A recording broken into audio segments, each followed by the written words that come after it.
Brad Keselowski broke one of the strongest bones in the human body just 8 weeks ago. At one point, he was not even sure he would walk normally again.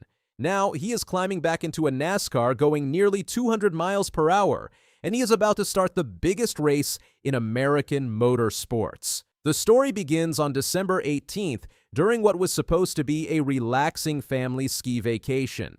Keselowski had stepped away from the intense NASCAR schedule to spend time with his family in the mountains. The off-season is often the only time drivers get to truly unwind, but in a moment that changed everything, Keselowski slipped on a patch of ice. The fall seemed simple at first, but the impact was brutal. His right femur had broken. The femur is the strongest bone in the human body, and breaking it requires tremendous force.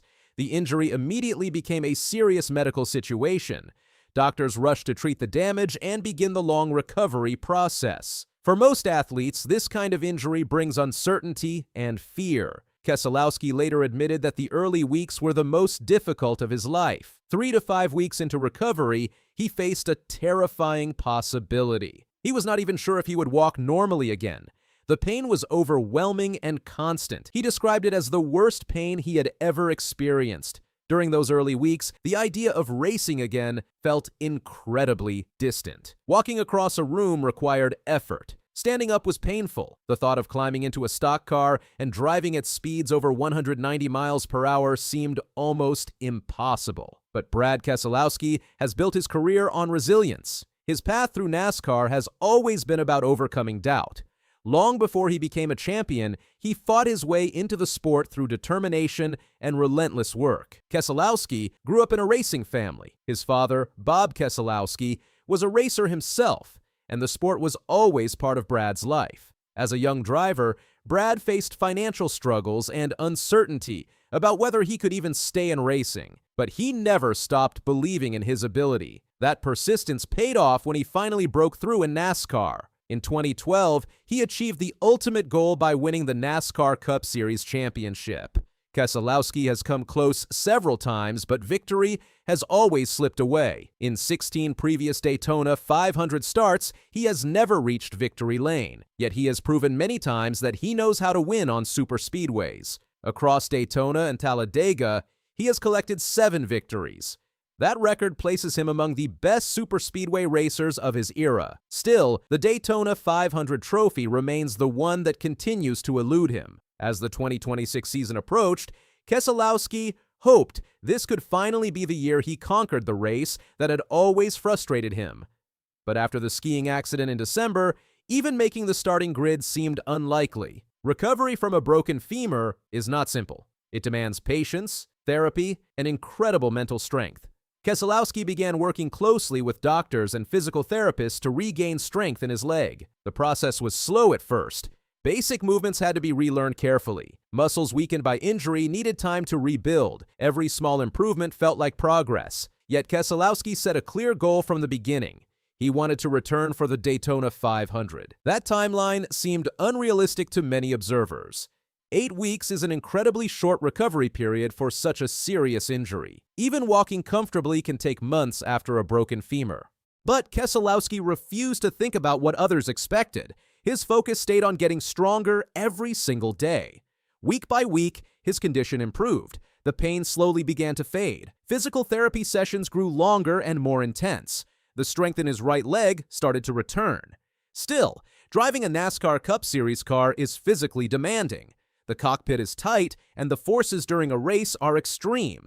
Drivers must handle constant vibration, intense heat, and the pressure of controlling a 3,400-pound car at nearly 200 miles per hour. Before being allowed back behind the wheel, Keselowski needed to prove he could safely handle the physical demands of racing. That test came on February 9th at Charlotte Motor Speedway.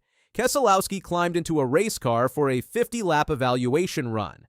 The purpose of the test was simple but critical. Officials needed to see whether he could drive comfortably, control the car, and endures the physical stress. For Keselowski, the test represented the most important moment of his recovery. If he passed, he would be cleared to compete in the Daytona 500. If he failed, the dream would end before the season even began. When the engine fired and the car rolled onto the track, it marked his first real step back into competition since the injury. Lap after lap, he pushed through the run. The physical strain was real, but he handled it. The car responded smoothly and his lap times remained consistent. When the test ended, the verdict arrived. Brad Keselowski was cleared to race. Just 8 weeks after breaking his femur, he had officially earned the right to compete again. Even though he had been cleared to compete, questions remained about how his body would handle a full race. The Daytona 500 is long and demanding. Drivers must remain focused for 500 miles of intense racing. To ensure safety, a backup plan was arranged. Former NASCAR Cup driver David Ragan stood by as a potential relief driver. If Keselowski felt unable to continue during the race, Ragan could step in and finish the event, but Keselowski hoped that would not be necessary. The first real test of race conditions came during the Duel qualifying race. The Duels determine the starting lineup for the Daytona 500 and provide drivers with an early chance to experience pack racing. Keselowski climbed into the car with the same determination that had carried him through recovery. When the race began, he looked strong immediately. Running inside the draft at Daytona requires precise control and confidence. Despite his recent injury, Keselowski showed both. Throughout the race, he remained competitive in the pack. He avoided trouble and positioned himself well in the closing laps. When the checkered flag waved, Keselowski crossed the line in 4th place. It was a respectable and encouraging result. More importantly, it proved that he could handle the physical demands of racing again. The performance also reminded everyone of his skill on super speedways. Now the focus turns to the main event, the Daytona 500. For Brad Keselowski, this race carries extra meaning. Not only is it the biggest event in NASCAR, it represents the final chapter of one of the most remarkable injury recoveries in recent memory. Just weeks ago, he was uncertain whether he would even walk normally again.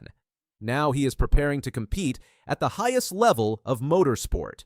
The journey from that icy fall in December to the starting grid at Daytona has been filled with pain, determination, and relentless effort. Many athletes talk about overcoming adversity. Keselowski has lived it, and now he has one more challenge ahead. Winning the Daytona 500 has always been one of the greatest goals of his career. 16 previous attempts have ended without victory. As the engines fire and the field rolls toward the green flag, Brad Keselowski will sit inside his car knowing exactly how far he has come. 8 weeks earlier, he was lying in a hospital bed with a broken femur and an uncertain future.